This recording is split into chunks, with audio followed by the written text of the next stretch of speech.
What is psychoanalytic theory?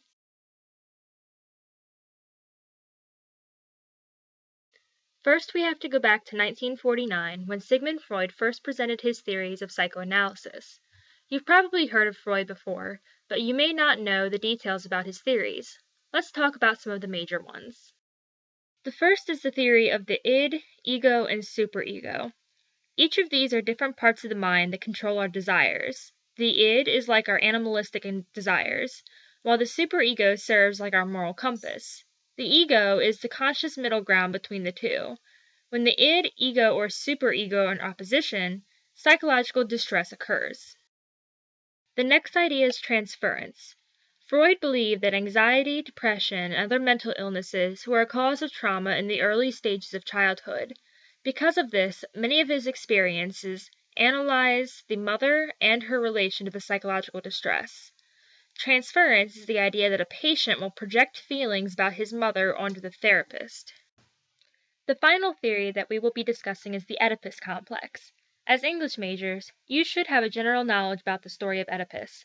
Just in case you don't, he ends up killing his father and marrying his mother. Spoilers!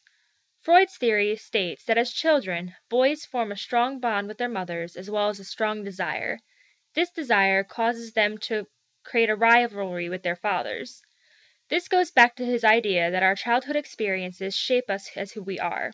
When a girl has desire for her father and a rivalry with her mother, it is called the Electra complex. Freud also had a few people who studied under him. One of these people was Carl Jung. He believed in the collective unconscious as well as archetypes that would be common across many cultures. This collective unconscious was offset by another type of unconscious, the personal and private unconscious.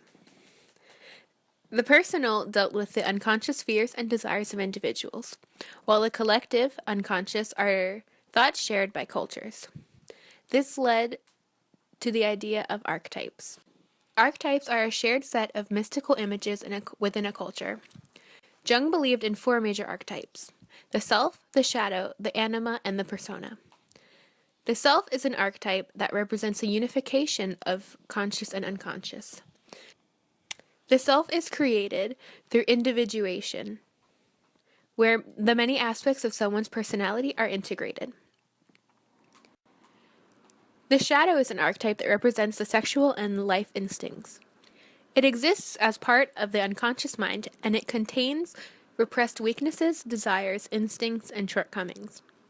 The shadow is often viewed as a representation of wildness and chaos. The anima is an image within the psyche that takes a feminine form in men and a masculine form in women. It represents the true self, as opposed to our presentation of ourselves to the world, and is the main mode of communication with the collective unconscious. The persona is how we present ourselves to the world. The persona represents the many different representations that we present to different groups and social situations, and acts in each situation to shield the ego from negative images. There are many other archetypes that Jung references as well. Some of them include the father, the mother, the child, the old hag, the hero, the maiden, and the trickster.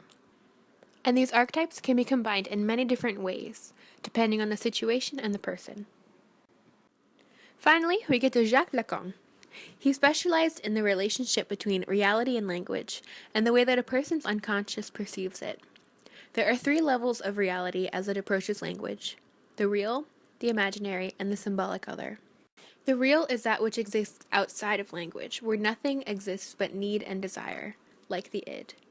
The imaginary other is what marks the transformation from the primal need to demand. A demand is intrinsically unsatisfiable because it represents a desire to combine the self with a real object. The symbolic other is about language and narrative. Just as language has rules, society has rules. This is similar to the superego. So, how do we apply this to literature? First, what, or rather who, is psychoanalytic theory analyzing? Within the text, psychoanalytic theory can be used to analyze the characters. Using information from the characters, you can psychoanalyze them better to understand their motives. It is easy to assume that every character's motives are clear to them, but as Freud points out, sometimes it can be related to a childhood trauma that they are repressing. The second person that can be psychoanalyzed is the author.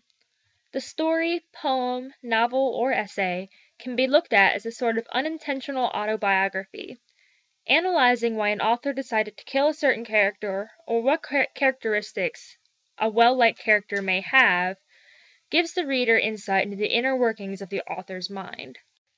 Finally, get ready to psychoanalyze yourself, or rather, the audience. Why has this book or that book become popular? What about it speaks to the unconscious mind of the reader? This is just some of the basics, though. Want some more information and tips? Visit our Padlet on the psychoanalytic theory.